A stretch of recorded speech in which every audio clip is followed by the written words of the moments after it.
नमस्ते दोस्तों। कर्मोदय एकेडमी के यूट्यूब चैनल पर आपका स्वागत है।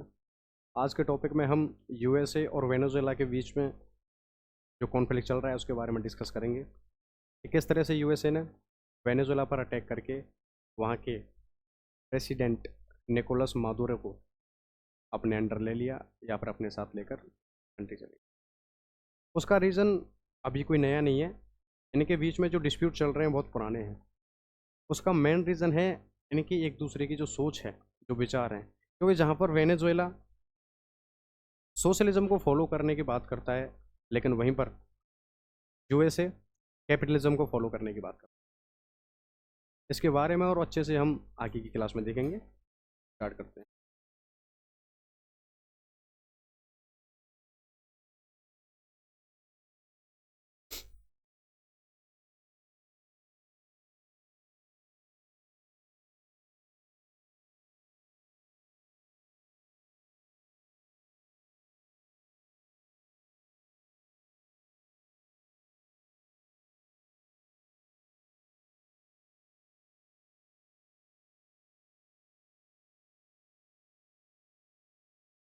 सबसे पहले इसके एक हिस्ट्री देख लेते हैं, इतिहास देख लेते हैं कि ये चीज़ें स्टार्ट कैसे होती हैं। तो 1974 में, कब? 1974 में यूएसए के नेशनल सिक्योरिटी एडवाइज़र, कहाँ के? यूएसए के हेनरी साहब, ये सऊदी अरब जाते हैं। कहाँ पर जाते हैं? सऊदी अरब। इस टाइम पर जो इनके पीएम प्रेसिडेंट थे वो थे निक्सन। सऊदी अरब जाते हैं। सऊदी अरब जाकर हेनरी सऊदी अरब जाकर वहाँ के जो प्रमुख थे उनसे बात करते हैं और बोलते हैं कि आप जो क्रूड ऑयल है या पेट्रोल, इसको डॉलर में सेल करो या इसका डॉलर में ट्रेड करना है। क्या करना है? ट्रेड करना है। उन्होंने बोला हमको इससे क्या फ़ायदा होगा? इन्होंने बताया, हेनरी साहब ने, कि हम आपको मिलिट्री सपोर्ट देंगे। क्या देंगे? Military support. वो इस बात के लिए राज़ी हो जाते हैं कि ठीक है, हम हमारा जो क्रूड ऑयल है उसकी जो सेलिंग करेंगे या फिर जो ट्रेड करेंगे वर्ल्ड में, वो किस में करेंगे? डॉलर में। अब डॉलर में इसकी ट्रेड करना स्टार्ट हो जाता है, जिसकी वजह से वर्ल्ड में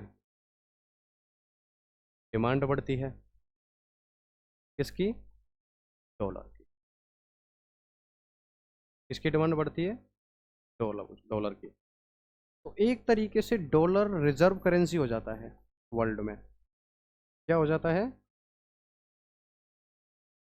रिजर्व करेंसी। अब यूएसए क्या करता है? ज़्यादा से ज़्यादा प्रिंट करना स्टार्ट करता है। क्या? डॉलर, क्योंकि डिमांड बढ़ चुकी है डॉलर की। डॉलर की डिमांड बढ़ चुकी है। इस डिमांड को पूरा करने के लिए, कंप्लीट करने के लिए यूएसए ज़्यादा से ज़्यादा डॉलर क्या करता है? प्रिंट करता है। अब होता क्या है, धीरे धीरे इसके बाद कुछ कंट्रीज होती हैं, कुछ कंट्रीज इसका विरोध करती है। क्या करती हैं? विरोध, कि हम डॉलर में क्रूड ऑयल का ट्रेड नहीं करेंगे। क्रूड ऑयल का ट्रेड नो, इसमें डॉलर में नहीं करें। ठीक है। सबसे पहले जब बात करते हैं तो इसमें इराक। कौन? इराक। इराक के प्रेसिडेंट थे, सद्दाम हुसैन। क्या नाम है उनका? यथा हुसैन, सद्दाम हुसैन। सद्दाम हुसैन 2000 की बात है, ये घटना है 2000 की है। इन्होंने बोला कि हम रसिया के साथ क्रूड ऑयल रूबेल में सेल करें। किसमें? रूबेल में। मतलब हम जो पेट्रोल का या क्रूड ऑयल है उसका एक्सपोर्ट इंपोर्ट किस में करेंगे? रूबेल में। ये बात यूएसए को पसंद नहीं आई। यूएस ने इस बात का हवाला देते हुए एक बहाना बनाया उन्होंने कि इराक में क्या हुआ है, एक मास डिस्ट्रक्शन हुआ है वेपन्स का, उसका हवाला देते हुए इन्होंने अटैक कर दिया और सद्दाम हुसैन को इन्होंने मार दिया। ये इसमें इनकी मृत्यु हो जाती है इसमें। उसके बाद दूसरी कंट्री है तुम्हारी लीबिया। लीबिया के प्रधानमंत्री थे गद्दाफी। गद्दाफी ने बोला कि हम क्रूड ऑयल या ऑयल का ट्रेड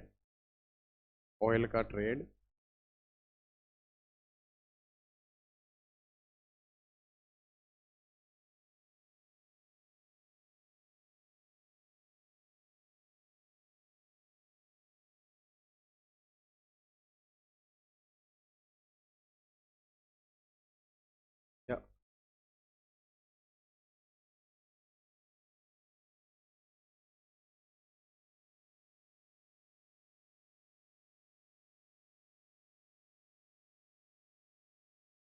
क्रूड ऑयल का ट्रेड गोल्ड में करेंगे। किसमें? गोल्ड पैग की बात की इन्होंने, हम इसमें करेंगे। इन्होंने इन पर भी अटैक किया और सेम इनको भी। अब बात करते हैं हम 2025 की, 2025-26 की, जिसमें जिसमें इन्होंने वेनेजुएला पर अटैक किया।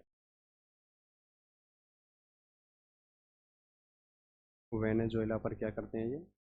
अटैक करते, अटैक करके ये लोग वहाँ के जो प्रेसिडेंट थे निकोलस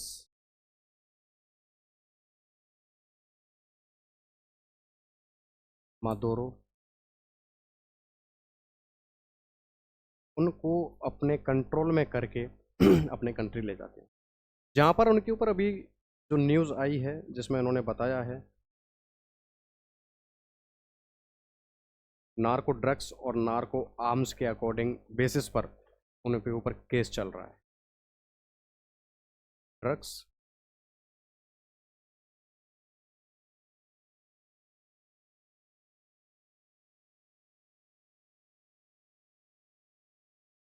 आर्म्स बेसिस पर उनके ऊपर केस चल रहा है। इनके ऊपर अटैक करने के कुछ रीजंस थे,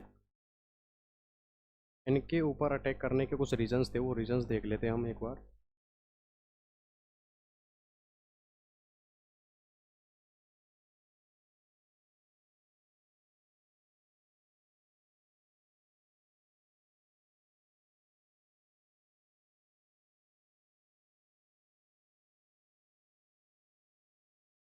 कुछ कारण है उनको देखते हैं।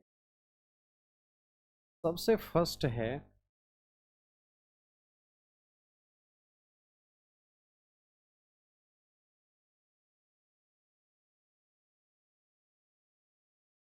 इन्होंने बोला कि हमारा जो क्रूड ऑयल है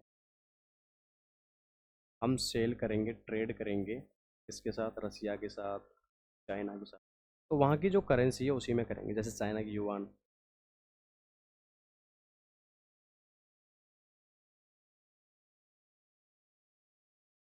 चाइना की क्या है,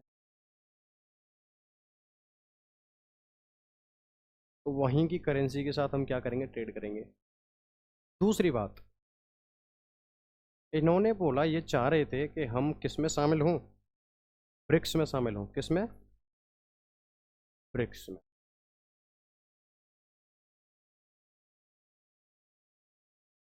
ब्रिक्स में आप लोगों को पता ही होगा, आप लोग आसानी से इस बात के बारे में जानते होंगे। इसमें कुछ कंट्रीज शामिल हैं जैसे कि साउथ अफ्रीका है, चाइना है, रसिया है, इंडिया है और ब्राज़ील है। इसकी खास बात यह है कि वर्ल्ड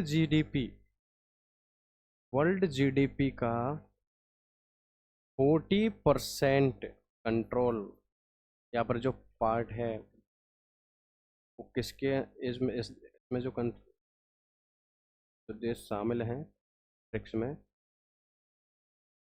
वही इस पर क्या करते हैं, कंट्रोल करते हैं, वर्ल्ड जीडीपी का 40%।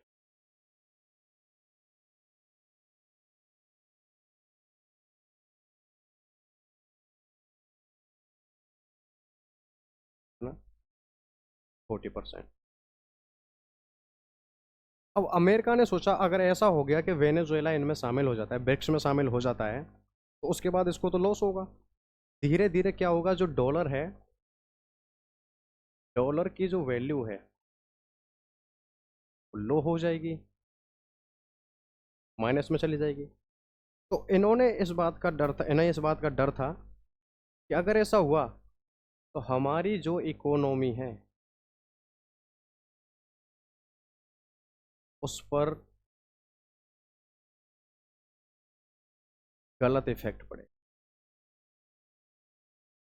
गलत इफेक्ट पड़ेगा। तो यूएसए ने सोचा कि क्यों ना हम ऐसा करें, या फिर उनकी प्लानिंग ये थी कि क्यों ना हम ऐसा करें कि वेनेजुएला पर अटैक ही कर दें। इसका रीज़न ये था कि उन्होंने फिर वेनेजुएला पर अटैक कर दिया और वहाँ के जो प्रेसिडेंट थे निकोलस मादुरो, उनको अपने साथ ले गए। और आपको पता होगा कि वेनेजुएला में वर्ल्ड का 18% ऑयल रिजर्व्ड है, बिल्कुल रिजर्व्ड है। यहाँ पर एक बेल्ट है, बेल्ट है कंप्लीट, अगर तो यहाँ पर एक बेल्ट है, उसका नाम है ओरिनो, ओरिनोको बेल्ट है वहाँ पर का कंप्लीट